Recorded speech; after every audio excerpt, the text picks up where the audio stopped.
Finding your SAT and ACT test center.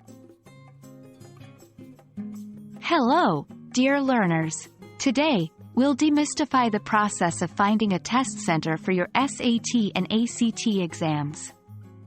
This is a crucial step in ensuring you're ready to take your test, so let's dive right in.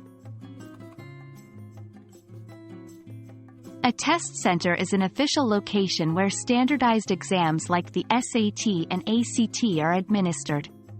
They can be schools, colleges, or other institutions that have been approved to host these tests. It's essential to select a center that is both convenient and familiar to you, so you can be at ease on the day of the exam. 1. Visit the official websites. Both the SAT and ACT have their own official websites where you can find lists or search tools for test centers.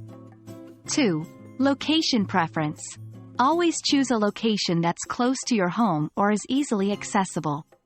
This will reduce the stress of traveling on the test day. 3. Availability. Not all centers offer every test date.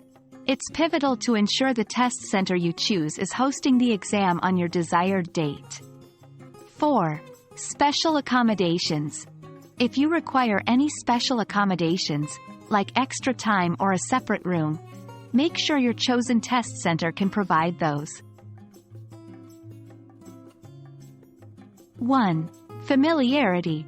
Being in a familiar setting can help calm pre-test jitters. If possible, visit the test center ahead of time or choose a place you've been before. 2. Facilities. Check if the center has adequate seating, good lighting, and proper ventilation. Comfort can make a significant difference in your test-taking experience. 3. Backup option. It's always good to have a second choice in case your preferred center gets fully booked. Early registration can also help avoid this problem. Finding the right test center is a foundational step in your SAT and ACT preparation journey. Now that you have a better understanding of the process, we hope you feel more confident in making your choice. Best of luck, and happy studying!